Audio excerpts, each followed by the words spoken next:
沉没的文物、幽灵沉船和消失的城市，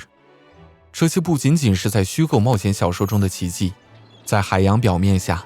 是人们曾经游荡过的废墟和装满另一个时代工艺品的沉船。这是水下考古现场，在那里研究者发现和研究沉入海底的人类工艺品。他们不是在寻找宝藏，水下考古揭示了古代气候和海岸线的重要信息。它告诉我们人类如何航海，以及1000年前人类的生活是什么样的。我们到底可以发现什么？在混合着一些现代物品的浅海中，我们发现了各种古代的工艺品。这个区域含有我们的祖先如何钓鱼的证据，他们如何修复船只、丢弃垃圾，甚至是被埋在潮汐线下被处死的海盗。不仅是我们近代的历史，80万年前的足迹被发现在英国诺福克郡海岸。在这些浅海，沉没城市的遗骸露出海床，因为地震、海啸和地球板块沉降的原因，几乎每一个沉没城市都能在这些浅海被发现。因为几千年来海平面的高度与当时城市文明刚刚被建造时只上升了1点。例如在意大利浅水海岸有巴亚，是一座2000多年的罗马海边小镇，人们都可以在那城市遗址中游泳。遗址由罗马最大的家族、议员和国王建造。那里还有沉船，当船只太破旧无法使用，它们常常被废弃在岸边、在河口和浅湾。考古学家用这些作为时间轴来推算港口繁荣和没落的时期，得到关于造船工艺史的线索。例如在丹麦的罗斯基勒有5艘被刻意沉没的船只，揭示出在1000年前维京人如何建造超大的船只。当我们再深入往下，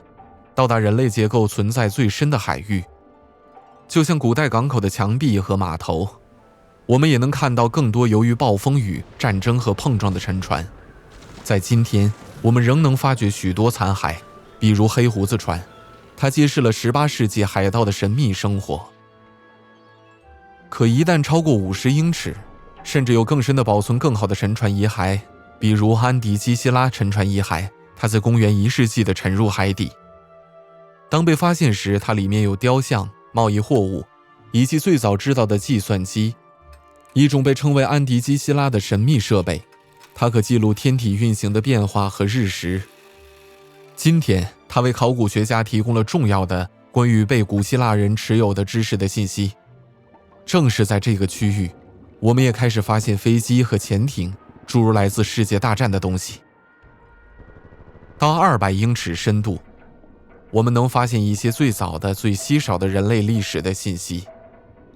在5000多年前的时代，有更多的干旱土地，因为冰川蓄积了大量的水，形成了海洋。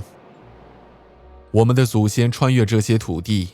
在海床上我们发现了他们的营地、石器工具以及他们狩猎的动物的骨骼。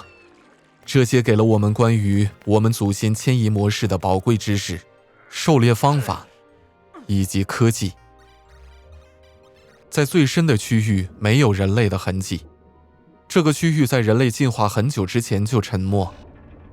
我们发现的唯一工艺品是那些从上部沉没下去的，像在14000英尺的 NASA 土星5火箭发射器，以及最深的沉船。海洋就像是一个巨大的水下博物馆，它不断地丰富我们关于人类的知识。目前探索的仅是一小部分，可确定人类将会持续探索下去。如果你喜欢学习历史，请订阅我们的频道。每周我们都会发布一些动画，从反对凯撒大帝的阴谋到香蕉的黑暗历史，